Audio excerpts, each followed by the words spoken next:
여러분 안녕하십니까? 여수 MBC 뉴스투데이입니다. 광양 지역 플랜트 건설 노동자와 회사 측이 7개월째 대립하고 있습니다. 노조가 노조원을 징계하고 이를 사측에 보고하라는 조항을 두고 양측이 입장차를 좁히지 못하고 있습니다. 보도에 유민호 기자입니다. 서울 포스코센터 본관, 광양 플랜트 건설 노조가 건물 진입을 시도합니다. 직원과 몸싸움이 벌어지고 사태가 수습되자 집회를 이어갑니다. 노조는 지난 4월부터 광양제철 산단 전문인 건설협회와 임단협을 벌이고 있습니다. 여수와 울산, 포항 등 다른 지역보다 낮은 임금을 현실화하고 휴식 시간 등을 제대로 보장하라는 겁니다. 사측이 내놓은 52조 3항도 물러설 수 없는 쟁점이 됐습니다. 일을 할 때 부당 노동 행위가 있으면 노조가 해당 조합원을 징계하고 사측에 보고하라는 조항입니다. 보고하지 않으면 불이익을 주겠다는 내용도 있어 노조는 절대 받아들일 수 없다는 입장입니다. 하지만 52조 3항 조항은 아주 독소 조항입니다. 노동조합에. 근데 요 항을 아예 그냥 다른 거 아무것도 필요 없이 요 항을 무조건 단임에 넣어라. 그렇지 않으면 노동조합하고 교섭 안 하겠다. 30차례가 넘는 교섭에도 양측은 차이를 좁히지 못하고 있습니다. 사측은 공사 기한이 다가오면 노조가 추가 공수를 요구하면서 작업과 연장 근로를 거부하는 데다 여러 업무 방해 행위가 있다며 해당 조항이 필요하다는 입장입니다. 또 최근 임금을 인상해 다른 지역과 격차도 해소됐다고 설명했습니다. 퇴사를 시킨다. 문제를 일으켰을 때 그렇다면 그런 근로자들은 또 불법 해고다고 해가지고 또 회사 측을 또 고발하고 저희는 이런 문구를 넣지 않으면 무슨 대체할 수 있는 방안이 없습니다. 사태가 길어지면서 지역 경제에 부정적인 영향이 커지자 중재 움직임도 계속되고 있습니다. 52조 2항으로도 신의성실 원칙을 지키자는 내용이 있습니다. 그렇기 때문에 이 부분을 삭제하고 원래대로 예를 들어서 하면 되지 않겠냐. 광양시는 오늘 오후 노사민정협의회를 열고 의견 청취와 중재에 나서기로 했습니다. MBC 뉴스 유민호입니다. 여수세계 섬 박람회 개막 전에 경도 연륙교 건설공사가 정상화돼야 한다는 주장이 제기됐습니다. 전라남도 의회 최동익 의원은 최근 광양만권 경제자유구역청 행정사무감사에서 주 건설사의 부도로 공사가 중단된 경도 진입도로의 개통 지연이 우려된다며 섬 박람회가 개막하기 전에 연륙교 임시 개통이라도 이루어져야 한다고 지적했습니다. 최 의원은 또 주 건설사가 법정관리 회생 절차에 들어간 상황에서 하도급 업체까지 피해를 입지 않도록 경제청에 각별한 관심을 촉구했습니다. 경제청은 이에 대해 이달 안에 공사를 재개할 계획이며 박람회 개최 전에 임시 개통될 수 있도록 노력하겠다고 밝혔습니다. 문화 콘텐츠 산업을 새로운 먹거리로 정한 순천시가 이번 주말 글로벌 콘텐츠 페스티벌을 개최합니다. 인기 애니메이션을 포함한 다양한 콘텐츠가 시민들에게 선보일 예정입니다. 넓은 잔디밭에서 수많은 관람객이 자유롭게 스크린 속 영상을 즐깁니다. 매년 6월 프랑스 안시에서 개최되는 국제 애니메이션 페스티벌로 20만 명 이상이 찾는 애니메이션 분야의 세계적인 축제입니다. 이 같은 문화 콘텐츠 행사가 이번 주말 순천에서도 처음으로 열립니다. 오천 그린 광장 등 자연을 무대로 국내외 인기 애니메이션과 국제 행사 수상작은 물론 학생들이 직접 제작하거나 AI 기술을 활용해 만든 영상 작품 등 30여 점이 선보입니다. 흐트름이다. 혼자 있네. 외롭겠다. 흐트루미에게 친구를 만들어주고 싶어.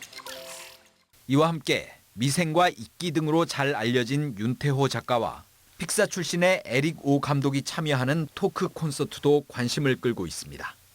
컨텐츠 어떤 저변 확대에 큰 기회를 마련하고 있다는 게 입증된 바가 있어서 매년 이루어진다면 큰 어떤 마중물이 되지 않을까?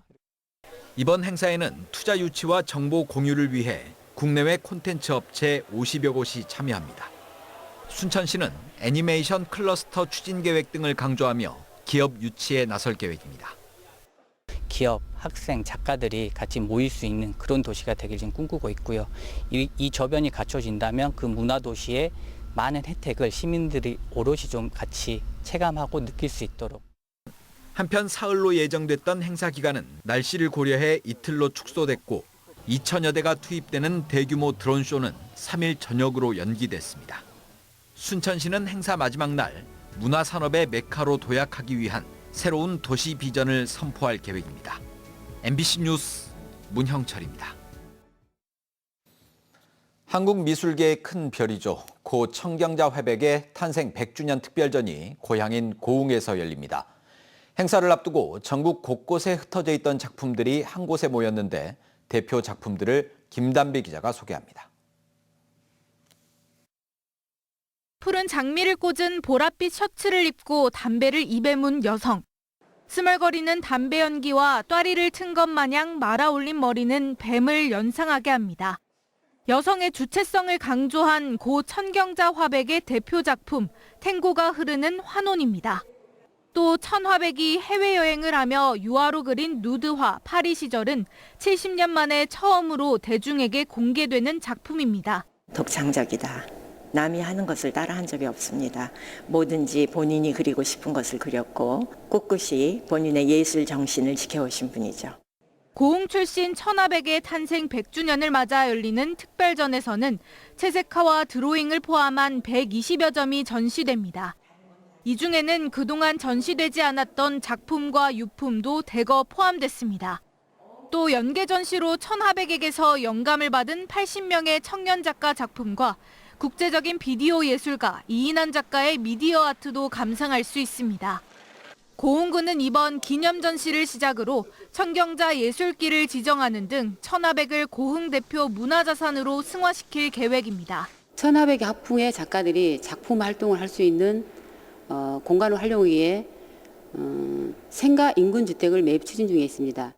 전통 한국화에 강렬한 색채를 입혀 본인만의 독보적인 예술 세계를 개척한 한국 미술계의 혁명 청경자 화백. 고흥이 낳은 천화백의 특별전은 오는 11일부터 12월 31일까지 고흥 분청문화박물관과 고흥 아트센터에서 열립니다. MBC 뉴스 김단비입니다. 전라선 고속화 사업이 기획재정부 예비 타당성 조사 대상 사업에 선정됐습니다. 이에 따라 내년 10월 타당성 조사를 통과하면 기본 계획 및 실시 설계를 거쳐 사업이 본격적으로 추진될 예정입니다. 전라선 고속화 사업은 익산에서 여수까지 179.4km를 고속화하는 프로젝트로 사업이 완료되면 용산에서 여수까지의 소요 시간이 현재 3시간에서 2시간 30분 이내로 단축됩니다. 전라남도는 국토교통부와의 협력 체계를 구축해 사업이 원활하게 진행될 수 있도록 노력하겠다고 밝혔습니다. 1부 리그 승격에 도전하는 전남 드래곤즈가 리그 마지막 홈 경기를 치릅니다. 전남은 오는 3일 오후 2시 광양 축구 전용구장에서 충북 청주FC를 상대로 K리그2 38라운드 경기를 치릅니다. 현재 리그 5위인 전남은 남은 2경기에서 최대한 많은 승점을 확보해 승강 플레이오프 진출을 노리겠다고 설명했습니다. 네, 광주 신세계가 백화점 확장과 터미널 개발을 동시에 추진합니다. 광주시의 제안을 수용한 건데 큰 틀이 정해진 만큼 앞으로 세부적인 논의가 시작될 전망입니다. 보도에 김초롱 기자입니다. 지난 8월 광주 신세계가 광주시에 제출한 버스터미널 복합화 사업 계획안입니다. 먼저 지금의 백화점을 유스케어 건물까지 확장합니다. 기존 버스터미널은 지하에 배치하고 그 위에는 문화상업시설과 호텔을 갖춘 47층 복합시설, 또 교육시설과 휴식공간 등을 만듭니다. 그 옆에는 약 500세대의 주거시설이 지어집니다. 사업은 순차적으로 진행될 계획이었습니다. 하지만 최근 1, 2단계를 동시에 진행하도록 방향을 틀게 됐습니다. 광주시가 협상 전 제시한 조건입니다. 전문가 등으로 구성된 도시계획건축 공동위원회의 자문을 받고 내린 결정인데 사업자가 백화점만 확장하고 터미널 개발을 미루지 않도록 사전 조치를 취한 것으로 분석됩니다. 또 땅값 상승 등을 고려한 합리적인 공공기여계획, 공익적인 공간 마련, 교통대책 등이 조건으로 제시됐습니다. 광주 신세계는 이를 수용한다는 입장을 밝혔고 조건을 반영한 사업 계획을 다시 제출하면 본협상이 시작됩니다. 큰 틀이 정해졌으니 세부적인 사항을 협상하게 되는 건데 도시개발 등 시의 주요 정책과 관련 법령 등이 다각적으로 검토됩니다. 개발을 통해서 광주시 자체의 도시 브랜드 가치를 높이고 그러면서도 또 신세계에 대한 사업성도 제고할 수 있는 이 두 개의 어떤 조화를 이뤄가는 과정에 초점을 둘 거고요. 교통 혼잡에 대한 대책과 지역 소상공인과의 상생 방안 등도 마련해야 합니다. 이렇게 본협상의 6개월, 더 구체적인 도시계획 결정 절차의 6개월, 이어 인허가 절차 등까지 끝나면 공사가 첫사에 뜨게 됩니다. MBC 뉴스 김초롱입니다. 5.18 기념재단과 광주시가 5.18 허위사실을 유포한 혐의로 권영애 전 국가안전기획부장과 인터넷 신문기자를 고발했다고 밝혔습니다. 재단 측은 이들이 이미 허위사실로 결론난 북한 특수군 개입설을 반복해서 주장하고 있다며 5.18을 폄훼하는 데 그치지 않고 적극적으로 왜곡하고 있다고 밝혔습니다. 또 선동가들이 거짓 주장을 펼쳐도 법과 제도가 이를 막지 못하고 있어 5.18 왜곡을 막을 수 있는 근본적 대책이 시급하다고 강조했습니다. 전라남도가 오스트리아 판아시아 본사에서 전남 지역 농수산식품 수출 확대를 위한 업무 협약을 체결했습니다. 판아시아는 유럽의 아시아 식품 유통기업으로 이번 협약에 따라 앞으로 5년 동안 3천만 달러 규모의 전남 지역 농수산식품을 유럽 시장으로 수입할 예정입니다. 올해 전남 지역 농수산식품 수출액은 5억 7천만 달러를 기록하고 있으며 김과 커피 등이 수출 효자 품목으로 자리 잡고 있습니다. 지역 농민단체가 전라남도의 농어민 공익수당을 120만 원으로 인상할 것을 촉구했습니다.